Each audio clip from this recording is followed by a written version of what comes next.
देश में कम से कम 50% पिछड़े लोग हैं। ऑफिशियल रिकॉर्ड नहीं है,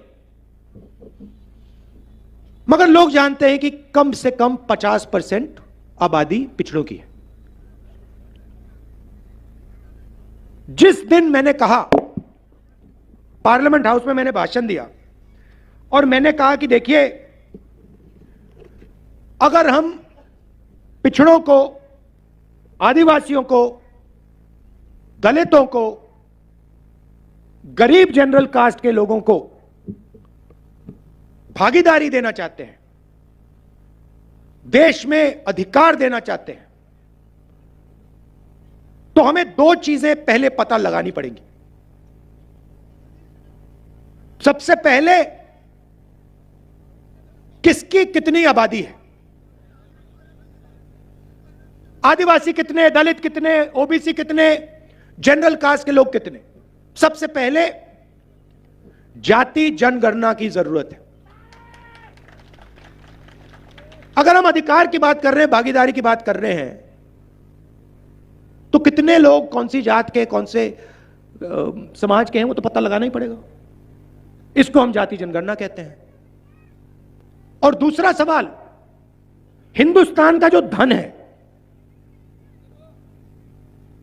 सोने की चिड़िया का धन है, उसका कितना भाग आदिवासियों के पास है, कितना जनरल कास्ट के पास, कितना ओबीसी के पास, कितना दलितों के पास, यह पता लगाना पड़ेगा। इसके बिना देश आगे जा ही नहीं सकता। इसके बिना भागीदारी की बात करना बिल्कुल खोखला है। अगर हमें यह नहीं मालूम कि कितना धन किसके पास है और किसकी कितनी आबादी है, तो भागीदारी की बात कैसे करेंगे। तो मैंने पार्लियामेंट में साफ कहा कि भैया, पहला कदम देश का एक्सरे करना है। जैसे कि वो चोट लगती है, डॉक्टर के पास जाते हैं, कहते भैया एक्सरे कराओ, टांग टूटी नहीं टूटी, हाथ टूटा नहीं टूटा। अब लोगों को दर्द हो रहा है, देश में आदिवासियों को, दलितों को, पिछड़ों को दर्द हो रहा है। लोगों को समझ नहीं आ रही बात, दर्द क्यों हो रहा है। इसलिए जाति जनगणना देश का एक्सरे है, यह पहला कदम है। अब मैंने यह पार्लियामेंट में बोला, नरेंद्र मोदी जी, जाति जनगणना करिए। यूपीए के समय हमने आंकड़े निकाले थे, देश को दिखा दीजिए। उस दिन के बाद नरेंद्र मोदी जी के भाषण बिल्कुल बदल गए। पहले यहां राजस्थान में आते थे, मध्य प्रदेश में जाते थे, छत्तीसगढ़ में जाते थे, कहते थे मैं ओबीसी हूं, मैं ओबीसी हूं। हर भाषण में 10-15 बार मैं ओबीसी हूं, मैं ओबीसी हूं। जिस दिन मैंने जाति जनगणना की बात की, जिस दिन मैंने कहा कि ओबीसी की आबादी कितनी है, उस दिन के बाद नरेंद्र मोदी कहते हैं, भाइयों और बहनों, हिंदुस्तान में एक ही जात है, गरीब। हिंदुस्तान में ना ओबीसी, ना आदिवासी, ना दलित, सिर्फ एक जात, गरीब। एक बात उन्होंने नहीं कही कि अगर एक जात गरीब है तो दूसरी जात अरबपतियों की भी है, अदानी अंबानी की है, उनकी स्पेशल जात है। ओबीसी शब्द भूल गए। चुनाव लड़ना है तो मैं ओबीसी, भागीदारी देनी है तो एक ही जात, गरीब। अब मैं आपको आंकड़े देता हूं और इनको आप अच्छी तरह सुनिए, क्योंकि इससे आपको पूरा का पूरा हिंदुस्तान और आपसे कैसे और कितनी चोरी हो रही है वो समझ आ जाएगी। अब अच्छी तरह सुनिए। देश को एमएलए और एमपी नहीं चलाते। आप किसी भी बच्चे से पूछ लो, बेटा क्या करना चाहते हो, वो आपको कहेगा मैं आईएएस में जाना चाहता हूं, मैं आईएएस का अफसर बनना चाहता हूं। सही है गलत? सही। देश को आईएएस अफसर चलाते हैं और हिंदुस्तान की सरकार को 90 आईएएस अफसर चलाते हैं। पूरा का पूरा बजट जो होता है, पैसा होता है हिंदुस्तान का, सोने की चिड़िया का पूरा पैसा जो आता है, इसको ये 90 लोग बांटते हैं। अब सवाल उठता है कि 90 में से आदिवासी कितने, दलित कितने और ओबीसी कितने? अगर हम कहते हैं कि आदिवासियों की भागीदारी है, दलितों की भागीदारी है, पिछड़ों की भागीदारी है, तो इन 90 लोगों में से आबादी जितने अफसर हर जात के होने चाहिए। सही? अब मजे की बात सुनिए, 90 में से 3 अफसर पिछड़ी जात के हैं। मतलब पिछड़ों की आबादी 50%, मतलब कम से कम 45 होने चाहिए, और हैं कितने? 3। अच्छा, अगर 3 अफसरों के हाथ में बड़े बड़े मंत्रालय होते तो अलग बात, मगर ये जो 3 ओबीसी अफसर हैं एक कोने में बैठे रहते हैं। इनका बजट पर कोई कंट्रोल नहीं। अगर हिंदुस्तान की सरकार 100 रुपए खर्च करती है तो पिछड़े अफसर 5 रुपए पर निर्णय लेते हैं। तो नरेंद्र मोदी के ये जो शब्द हैं कि ओबीसी सरकारी खोखले हैं, और वो जाति जनगणना इसलिए नहीं कराना चाहते कि देश के ओबीसी को पता लग जाए, देश के युवाओं को पता लग जाए कि भैया हमारी आबादी तो 50% है। आबादी 50% और अफसर 3, 90 अफसर पूरा का पूरा बजट बांटते हैं। राजस्थान को कितना पैसा मिलता है, स्वास्थ्य में कितना जाता है, शिक्षा में कितना जाता है, आर्मी में कितना जाता है, ये 90 लोग तय करते हैं दिल्ली में। इसमें से 3 ओबीसी। कैसे हुई ओबीसी की सरकार? अब यहां जो पिछड़े युवा हैं, आपके दिल में थोड़ा गुस्सा आया होगा, ये तो हमारा बेवकूफ बना रहे हैं। मगर ठहरिए, क्योंकि मैं अभी आदिवासियों की बात करना चाहता हूं। पिछड़े हैं 3,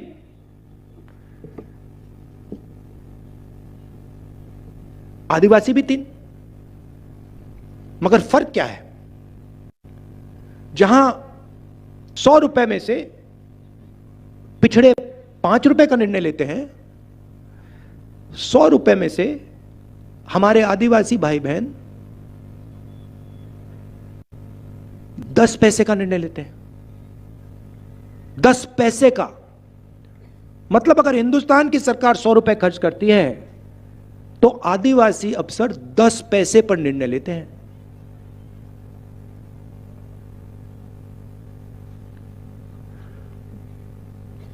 उनके स्कीम की बात करता हूं, नरेंद्र मोदी की स्कीम की बात करता हूं। फसल बीमा योजना। फसल बीमा योजना में क्या है, मैं साफ समझा देता हूं आपको। पैसा आता है जीएसटी से। आदिवासी भाई, दलित भाई, पिछड़े लोग, गरीब जनरल कास्ट के लोग 1 लीटर पेट्रोल खरीदते हैं, उतनी ही जीएसटी देते हैं जितनी अदानी देता है। अदानी अरबपति, मगर अगर अदानी 1 लीटर पेट्रोल खरीदे और हिंदुस्तान का सबसे गरीब व्यक्ति 1 लीटर पेट्रोल खरीदे तो जीएसटी एक जैसी जाती है। आप शर्ट पहने हो, सफेद शर्ट पहने हो, अगर अदानी जी ये शर्ट खरीदे और अगर आप ये शर्ट खरीदो, जीएसटी एक जैसी जाएगी। वो अरबपति है, जीएसटी एक। तो जीएसटी से पैसा आता है। किसका पैसा है? 50% पिछड़ों का, तकरीबन 15% दलितों का, तकरीबन 12% आदिवासियों का। तो फसल बीमा योजना आपको समझा देता हूं। फसल बीमा योजना में 35,000 करोड़ लगते हैं। 20,000 करोड़ दिल्ली की सरकार देती है जीएसटी से, 10,000 करोड़ स्टेट की सरकार देती है जीएसटी से, 5,000 करोड़ हमारा किसान जो हमारी देश की रीढ़ की हड्डी है वो देता है। 35,000 हो गए। अब नरेंद्र मोदी की सरकार 35,000 करोड़ उठा के 16 कंपनियों के हाथ में पकड़ा देती है। उस कंपनी में आपको एक ओबीसी नहीं मिलेगा, एक दलित नहीं मिलेगा, एक आदिवासी नहीं मिलेगा। तो आपके जीएसटी के पैसे जेब से निकले, 35,000 करोड़ रुपए 16 कंपनी के जेब में गए से। अब आपके खेत में नुकसान होता है, ओला गिर जाता है, तूफान आ जाता है, हमारे पिछड़े आदिवासी दलित किसान, गरीब जनरल कास्ट के किसान फोन लगाते हैं कंपनी को, कहते भैया हमने पैसे दिए थे, हमारा जीएसटी का पैसा गया, हमारा खेत का नुकसान हो गया। कहते भैया तुम्हें हम पैसे नहीं देने वाले। पूछ लो किसानों से। जब किसानों का खेत नष्ट होता है, महीनों के लिए ये ईमेल और टेलीफोन करते रहते हैं, इनको पैसा नहीं मिलता, बहाने बनाते हैं। तो 35,000 करोड़ रुपए आपके 16 कंपनी के हाथ में, और जब आपको पैसे की जरूरत पड़ी तो कंपनी कहती नहीं मिलेगा। आपका खेत खराब ही नहीं हुआ, ओला ही नहीं गिरा, तूफान ही नहीं आया। कभी आपने किसी किसान को टीवी पे देखा है? कभी आपने किसी मजदूर को टीवी पे देखा है? नहीं। आपको शाहरुख खान दिख जाएंगे, ऐश्वर्या राय दिख जाएगी, क्रिकेट मैच दिख जाएगा, नहीं दिखने वाला।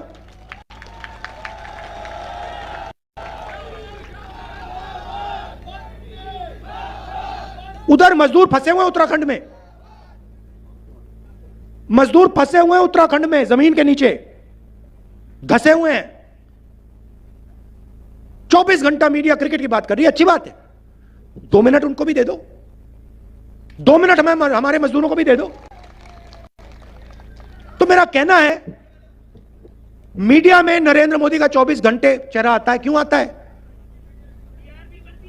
टीआरपी बढ़ती है। क्यों बढ़ती है? क्योंकि नरेंद्र मोदी जी इनका काम करते हैं, अदानी का काम करते हैं। अदानी, अंबानी और नरेंद्र मोदी जी बहुत अच्छा सौदा है।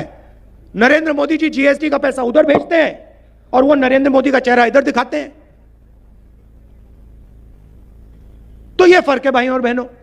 अब मैंने साफ कहा है, राजस्थान में हमारी सरकार आएगी, जाति जनगणना तो हम यहां पे शुरू कर देंगे,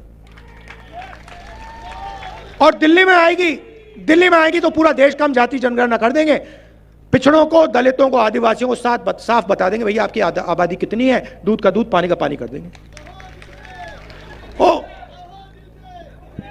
नरेंद्र मोदी के मुंह से जाति जनगणना का शब्द नहीं निकल सकता। इतना पैसा जा रहा है भाइयों और बहनों आपके जेब से। दुख की बात है कि आपको भी नहीं पता लग रहा, आपको भी समझ नहीं आ रहा कि आपके जेब में से कितना पैसा अदानी की जेब में जा रहा है। आपको दर्द हो रहा है, आपको दुख हो रहा है, आपके बच्चे बेरोजगार हैं, मगर आप कारण नहीं देख पा रहे हो। आप यह नहीं देख पा रहे हो कि आपकी जेब में से पैसा, जब आप पेट्रोल खरीदते हो, जब आप शर्ट खरीदते हो, जब आप पैंट खरीदते हो, जब आप ढाबे में खाना खाते हो, आपकी जेब में से पैसा जा रहा है, सीधा ट्रांसफर हो रहा है अदानी की जेब में।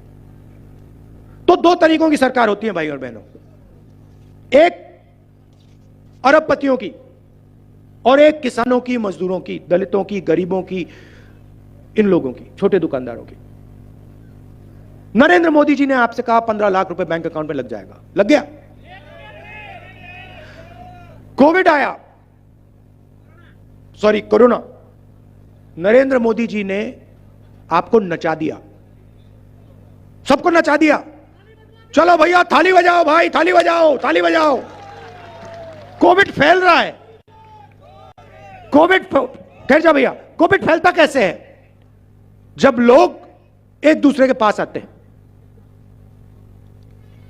नरेंद्र मोदी जी ने भीड़ में थाली बजवा दी, कोरोना को फैला रहे हैं, पूरा देश थाली बजा रहा है वहां पे टीवी पे। दूसरी तरफ नरेंद्र मोदी जी कहते हैं ठीक है भैया थाली ने नहीं काम किया, बहुत सारे लोग मर गए, चलो मोबाइल फोन की लाइट जलाओ। सच्चाई है, आप हंस रहे हो, सच्चाई है। मतलब ड्रामा है। आपका ध्यान कभी उधर जाएगा, कभी इधर जाएगा। जेब कतरा क्या करता है? जेब कतरा भैया पहले आपका ध्यान उधर करता है, भैया उधर देख, वो आपका ध्यान उधर करता है, दूसरी साइड से बंदा आके जेब काट देता है। तो नरेंद्र मोदी जी का काम आपका ध्यान इधर उधर करने का है, पीछे से अदानी जेब काट देता है। टीम है। आप लोग क्या करते हो भैया, आपको कहते हैं भैया हिंदू मुस्लिम, हिंदू मुस्लिम, आप कहते हैं हिंदू मुस्लिम, पीछे से अदानी ने जेब काट ली। आपको कहते हैं देखो ऐश्वर्या राय नाच रही है, पीछे से जेब काट दी। कहते देखो भैया क्रिकेट चल रहा है, पीछे से जेब काट दी। वो देखो भैया शाहरुख डांस कर रहा है, वो जेब काट दी। ये हो रहा है। मैं आपको बता रहा हूं, पैसा आपका है, उसमें हक आपका बनता है।